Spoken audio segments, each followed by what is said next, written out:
Hi, everyone. Thank you so much for joining us. Very warm welcome to this wintry Wednesday lunch and learn session, which has been brought to you by Fresh Relavance and Mapp.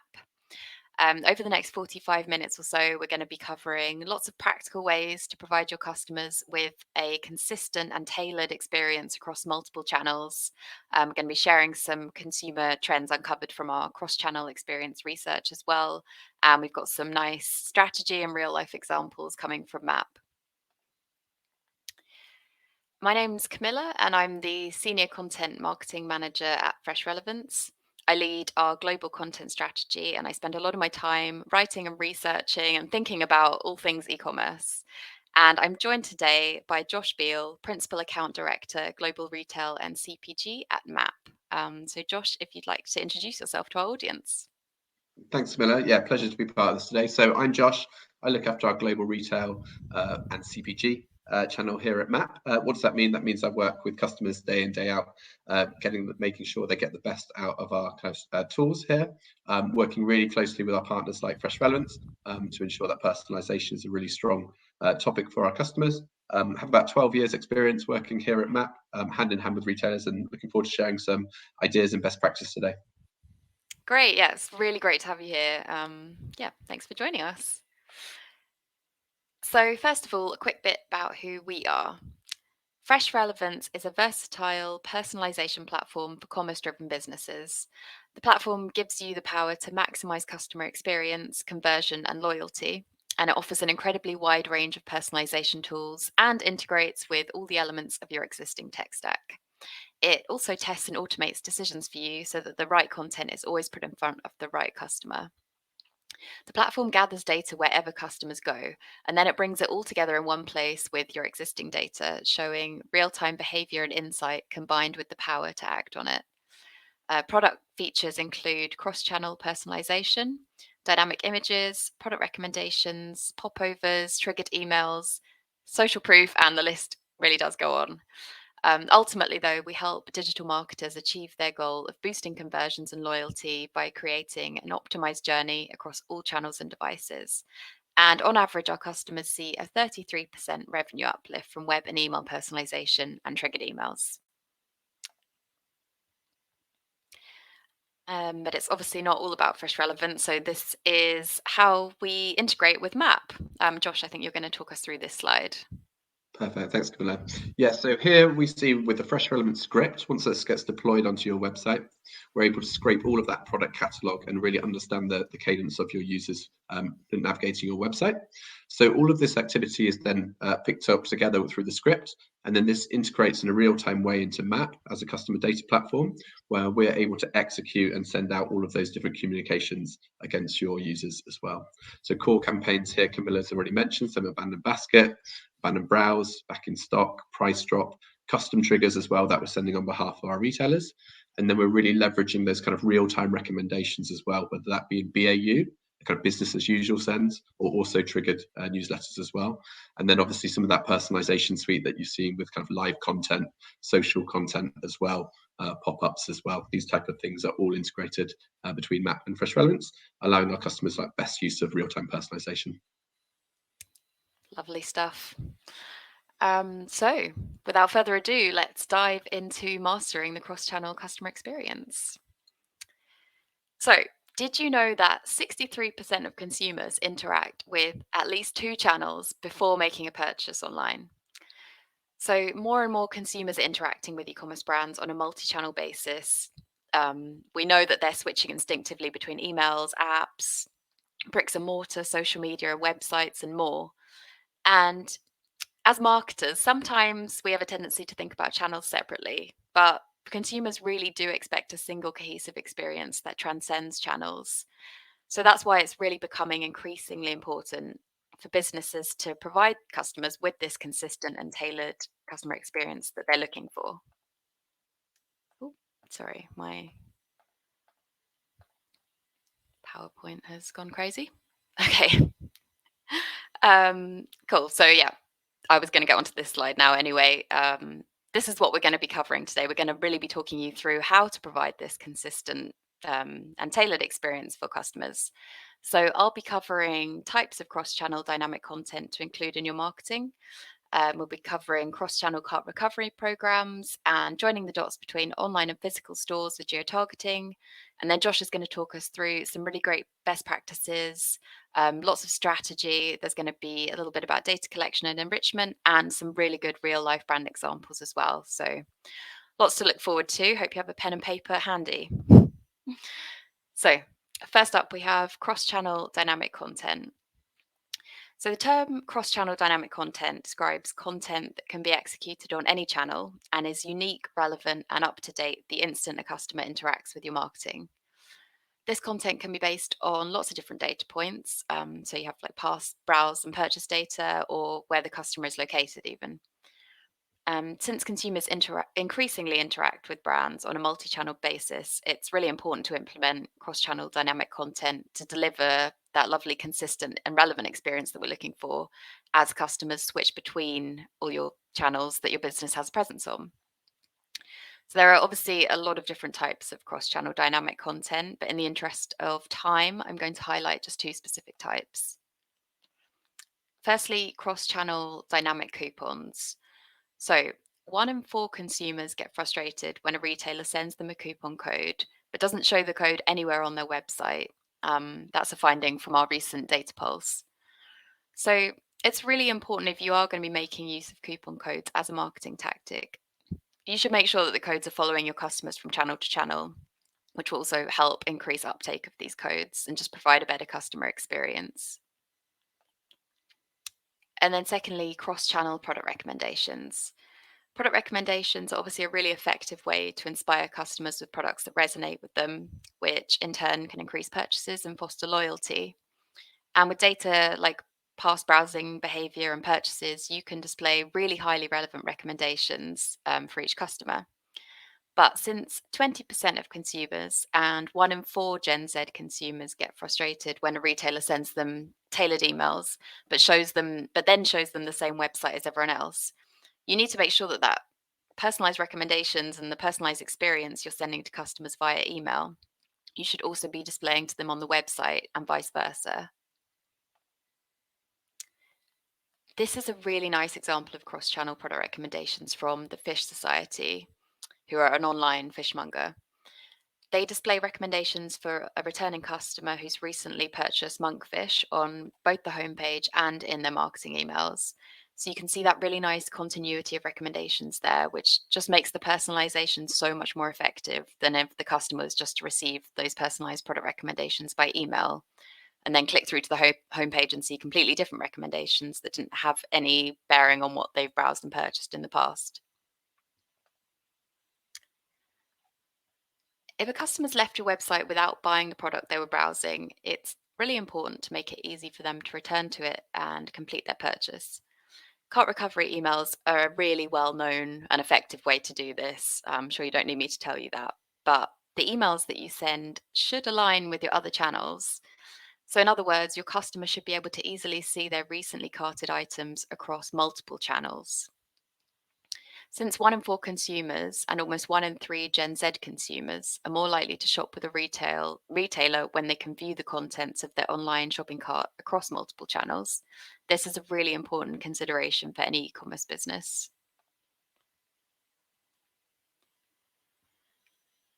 So tactics to include here. You have cart recovery emails, which are obviously a staple of any good cart abandonment strategy. And these types of emails are triggered automatically when a shopper abandons their cart. Then you can get creative with popovers.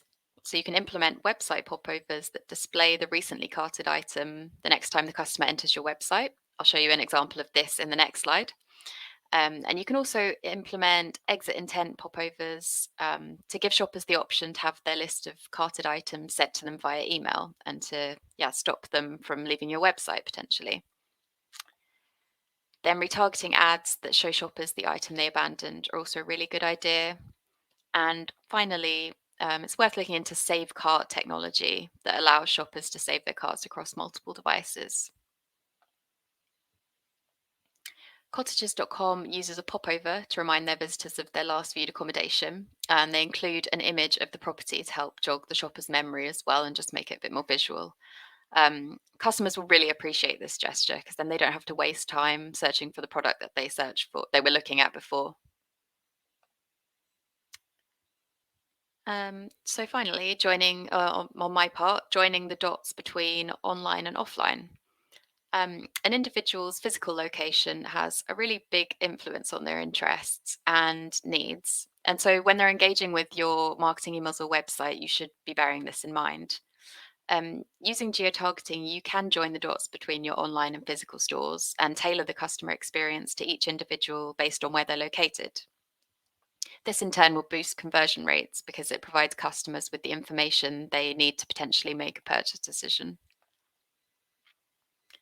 So 3 ways to use geotargeting.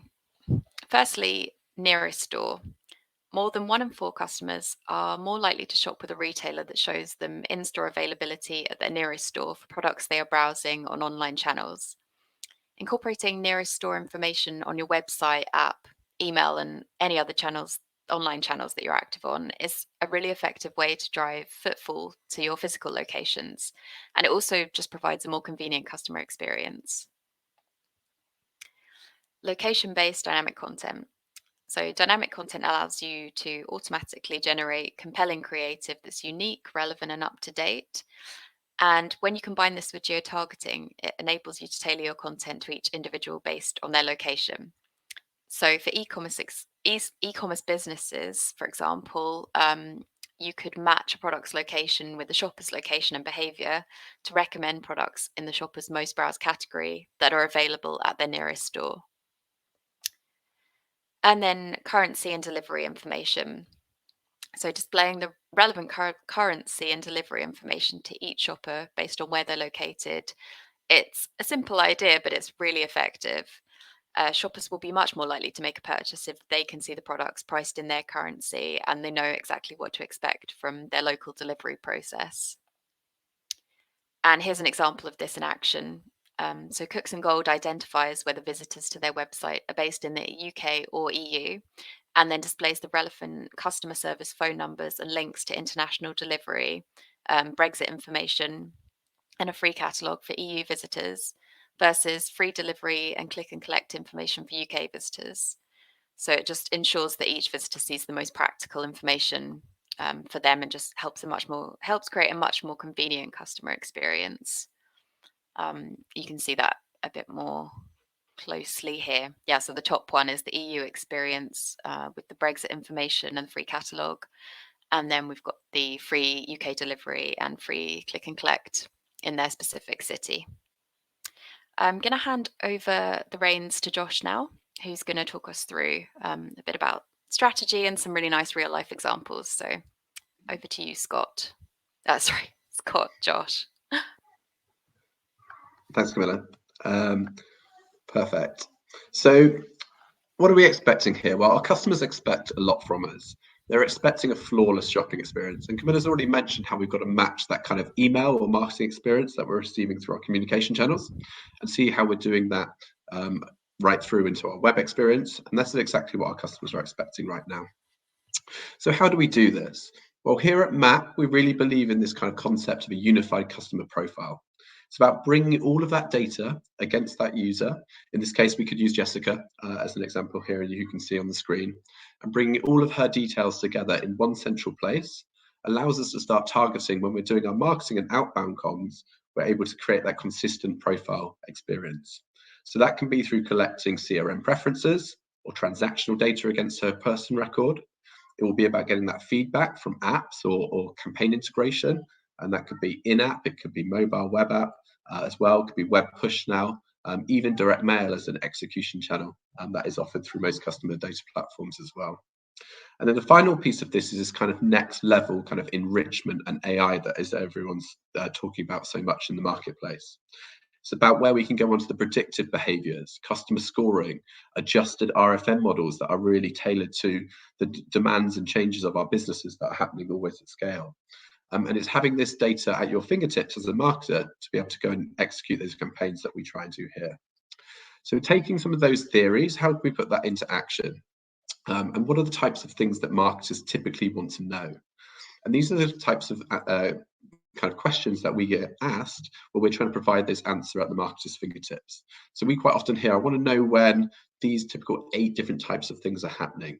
I want to really know when our amount of orders change significantly, because we might want to do something about it. I want to know when our customer buying behavior changes. I want to know when those basket sizes really increase, whether that be significantly positively or negatively, because again, we might want to change behaviors or our approach or our programs. And might even want to integrate, for instance, SMS comms to help that abandonment program if it's not performing like it was over the last couple of weeks, for instance, as well. And these are all the different kind of things that you might see as a marketer. If you can get your hands on that data, then obviously you would go and change your strategies accordingly as well. Perfect. So what is our kind of retail approach here at Mapp, and how do we use Mapp and Fresh Relevance to kind of best further this activity for our customers? Well, first up, it's all about integrating with e-commerce. So whether that be a plugin such as Shopify, for instance, or Magento, or for instance, just making sure that we've got any form of API integration with your real-time transactions. Having that customer log, storing all of that history against the user, allows us really to delve back into their whole lifespan with your brand, and then starting to create the right type of customer journeys accordingly. Because some products are not repeatable, they're not replenishable, and they might have a long lifespan as well. So it's really important to understand and have this customer data at your fingertips as well. Next up, we're talking about retail analytics. So again, some of those questions that we posed above, having that data at our fingertips where we're understanding if a user's going into a valuable churning segment. But again, if we know that in real time, then we can go and do something about it. We can trigger a nice automation off the back of this. That's just one example, potentially using RFM. But again, being able to empower our merchandisers, for instance, to really understand their category and how people are navigating through their site, again, will help them maybe trade differently or make even buying decisions differently based upon real-time behaviors as well. Next up, we're talking about best-in-class recommendations and abandonment programs. And this is where the partnership and relationship with Fresh Relevance comes in. So serving these great tactics that Camilla mentioned previously into our newsletters, whether that be email, even SMS now, as well as a triggered option, to again, drive those kind of different performance markers. We'll show some examples of this later as well. And then finally, once you've started to get a customer in and starting to buy with yourself as a brand, it's around those kind of loyalty programs or kind of making sure we're focusing on that returning customer rather than having to pay typically a lot more to try and acquire new customers, which we're all very much aware of. And then also starting to create that holistic approach and nurturing approach on our customers with strong welcome and kind of activation campaigns of these users coming through these type of programs, because we really understand where that user is in their funnel with our particular brand and being able to coordinate accordingly. So again, through the personalization strategies that we will adopt there as well. So once we have this type of retail approach, what does this look like in kind of action? So we break this down into phases of the customer journey. So starting off with pre-purchase journey, we were always looking at how to best collect, nurture, and engage your audiences. Camilla mentioned different types of pop-ups earlier as well. Obviously, there's that classic kind of acquisition pop-ups that we can do, but only showing those to users who are not already in your customer data platform like Mapp. Again, this is where we can create that really nice experience for your users, where we're not bombarding acquisition messages to users who already signed up to your brand, for instance. And you can start to layer up even things like gamification, exit intent messaging, spin to win type activities as well through gamification, again, to create a difference and stand out in your acquisition journey, again, to create that brand experience for your users as well. So that's a bit about pre-purchase. Then we go into this kind of middle phase, which is around abandon basket and browse, looking at our multi-stage abandonment programs to bring people back, because we know these are very successful and high-performing, especially email, ECRM type campaigns that we're running. But then also following this up with things like basket builders and cross-sells and product upsells. So there's a numerous rule set within Fresh Relevance, for instance, of all the different types of kind of personalization tactics that you can use. So people like you go on and buy or purchase together with, using some of these smarter ones when we know the users are deeper in your funnel through your website. Again, seems to be having a lot of success for our retailers at this stage as well. And next up is this post-purchase and replenishment journey. So again, understanding your users, starting to look at the analytics about what is the average time between purchase for certain different product ranges, and then changing out those cadences accordingly on post-purchase and replenishment. And we've seen a lot of success in really understanding the customer data at this point, and then trying to tailor our marketing accordingly off the back of that. And then finally, once we've got people through these kind of processes, we're looking into loyalty and advocacy, and trying to get those people to turn into regular repeat purchase journey users, and then even just starting to spread the message as well about being part of that brand, or using that first party data in lookalike modeling into web channels, for instance, to again target accordingly as well. Apologies. Cool. So I wanted to just look at the retail ECRM strategy. So of the above that I've just mentioned, here are the different stages of the journey. And these are typical programs that you guys could do. So things like subscribe and not purchase after 30, 60, 90 days. That might be something that you would look to do off the back of a, apologies, off the back of like an acquisition type pop-up as well. Next up, you've got your abandonment and classic browse campaigns. These are things that we always advocate being kind of multi-stage where appropriate to do so. And yeah, these is, again, you have to look at your brand and what's right for your own messaging here as well. Next up, we have the kind of price drop back in stock wishlist programs. Again, things that you can be doing by the Fresh Relavance tool, integrated through your CDP. And then we're moving into post-purchase and replenishment. These could be post-purchase reviews, for instance, integrated with your kind of on-site review partner. And again, that data can be collected through Fresh Relavance, applied against your recommendations as well. And again, this is ways that we can really tie up your full experience for your user, but driving some of those other kind of website goals as well. And then we're moving into loyalty. This could be around VIP programs, looking at those valuable churning customers and trying to bring those users back. And then anniversarizing a lot of the stuff. So that could be anniversary of sign up, anniversarizing of purchase. Again, users really like that consistency when a brand seems to really understand them and where they are in their journey with the brand. So these type of anniversary campaigns, or again, showcasing what I have purchased over a year as kind of a summary or roundup email. These are great tactics to do it, especially at this time of year as well. Then finally, once you have got these kind of automated programs in place, you can look at that expansion really into refer a friend. Maybe gamified experiences is quite strong at the moment to again get that cut through in the landscape with your brands. So again, these are things that you can potentially start focusing on as well into 2023. And yeah, just wanted to kind of follow that up with just kind of how this is done in a bit more real life rather than just the top kind of theories. So a lot of this is done through the kind of understanding of the customer. So collecting all of that granular information, storing that information for both known and non-identified users. And for those people who are identified and marketable, we want to store that information against that customer profile I was talking about earlier, and then executing against that. And then we want to also use some of the on-site tactics that you see with Fresh Relavance to trigger all of those kind of personalized experiences as well. So changing of the homepage, carousels, for instance, different targeted pop-ups for add to carts or recommendations alongside. And these are things that are working really nicely for our retail set as well. And then, yeah, just once you can bring this together, whether it be in Mapp or another CDP type tool, yeah, trying to really get that unified customer profile. And just an example of how that's done here within our business. So you can see the different colors on the right-hand side of this screen grab. And this is how we're bringing together all of the different types of data that I discussed for Jessica, for instance, at the start of this kind of presentation snippet. So this is the profile information, this is the transactions, this is having your hands on those intelligent insights, that light blue column here. This is something called purchase insights. And the dark blue here is actually bringing in all of that real-time on-site data. So for our marketers, we want to empower them to have all of this data in one place.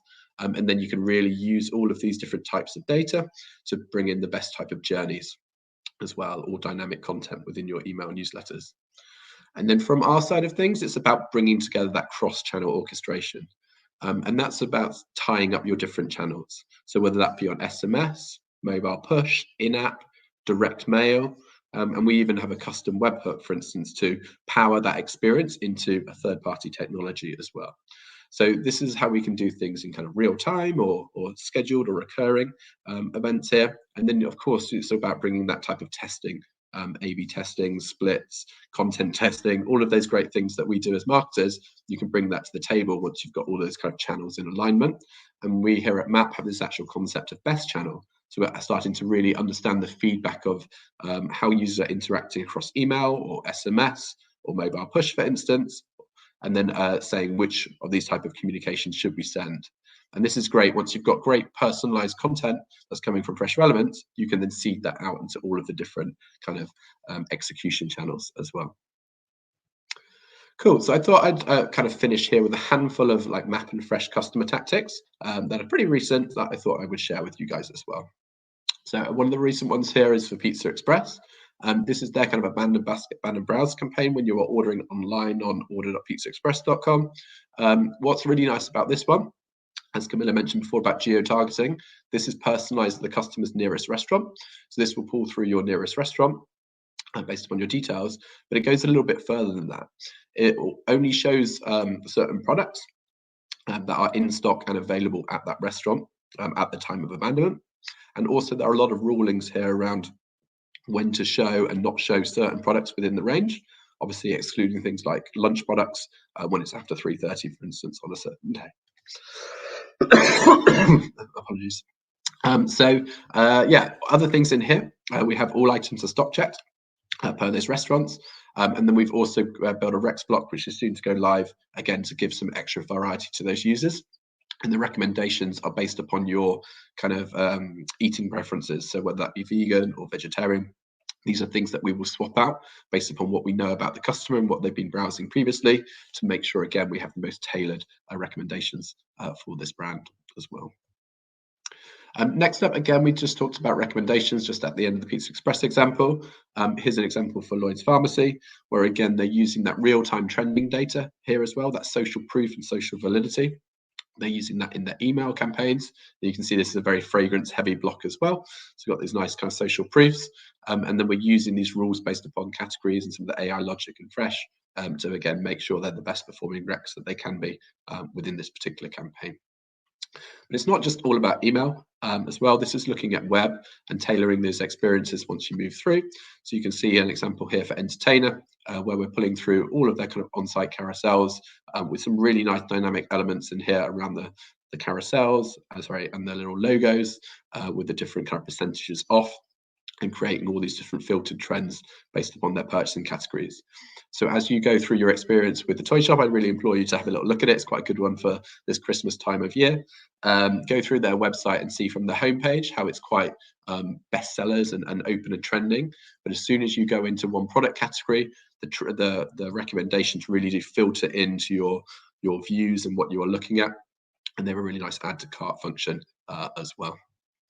And then finally, these type of urgency drivers. So again, we've seen really good success here at Mapp in terms of employing these kind of social proof things, not just in email, but also on web. And here you can see some examples of kind of selling fast, wisdom of crowds theory to get that validity up. And then again, allows us to change out these rule sets from browsing through to purchase through to how many have been carted, based upon Entertainer business rules in this example here as well. Cool. So I just want to leave you with a couple of different things that may be useful moving into 2023. We've got a lovely little website that you guys can go and check out, which is improveyour.marketing. Have a little look on there. There's a quite kind of PDF on there where there's 100 tactics to help you acquire, grow, and retain. A nice little community in doing so. So completely free to sign up. Have a little look at that, and this will give you some really good objectives about what you can be looking at doing into 2023. And then, of course, from a Mapp perspective, as a customer data platform, we just wanted to share one of our latest pieces of activity, which actually comes from Forrester. Again, just showcasing our total economic impact. So it's great that myself and Camilla are discussing kind of the benefits of Fresh and Mapp is here today and some nice customer examples. But again, it's nice to see some external validity for the types of activity that we are both doing as businesses here as well.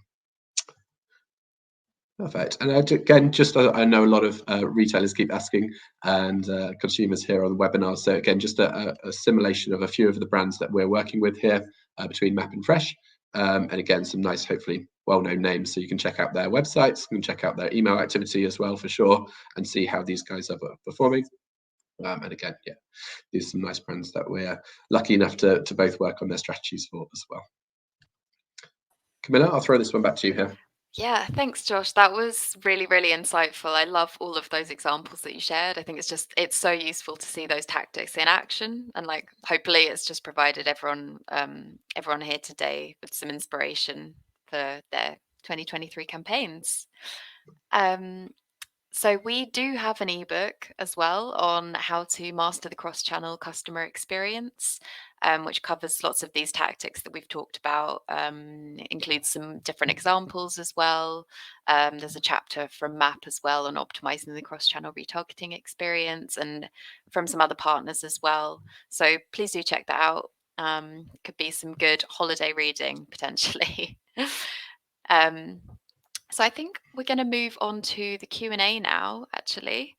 I think we do have time for a few questions. I can see a question here that I think I'm going to throw over to you, Josh. Um, in your experience, what channels work best for different types of marketing campaigns? Yeah, it's a great question. Thanks, Camilla.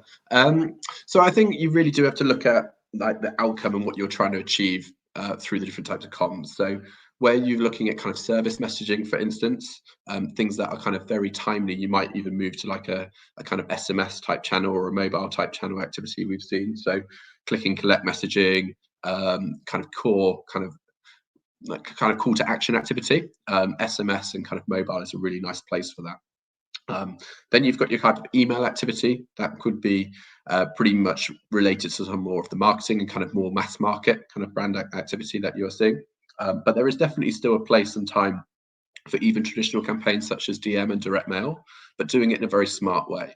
So I've seen marketers who are still wanting to leverage those channels, but if they've got an understanding that you are interacting on email or paid media, for instance, which could be perceived as a cheaper channel, definitely than DM. If they know this, for instance, then they're prepared to kind of suppress the DM for those users who are engaging on their core channels, but then do kind of personalized DM for those users who they haven't been able to market to. And it's all about kind of, especially for brands, understanding kind of the value of that customer and what a value of a returning piece of activity may be. You can imagine something like cottages for you, for instance. That's a large purchase for someone who may only maybe holiday once or twice a year max. So trying for them to get that right and trying to get that cut through, it's worth that probably additional expenditures to move into a kind of a DM or a more like paid remarketing strategy on those users. If it's obviously a lesser item, which is a more frequent buyer, and with a lesser AOV, then that's where you might want to use some of the core kind of email, ECRM, mobile push type tactics, where traditionally they're cheaper channels to kind of execute on. But again, you can kind of get that message across in a quick and timely manner. Yeah, that's really nice answer. And I think just there are so many different channels to utilize.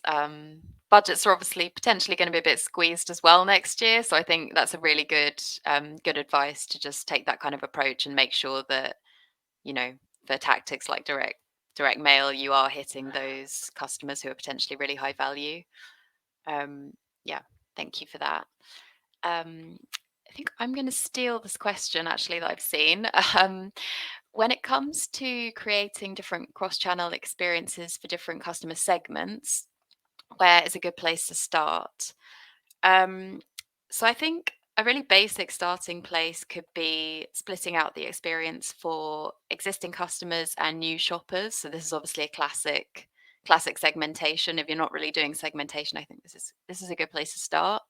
Um, so if we take like the beginning of the website experience on the homepage, you can present your new visitors with a generic banner and product recommendations based on bestsellers and new arrivals, because you won't know their preferences yet. And then you could maybe encourage them as well to make a purchase with a voucher code specifically for new visitors.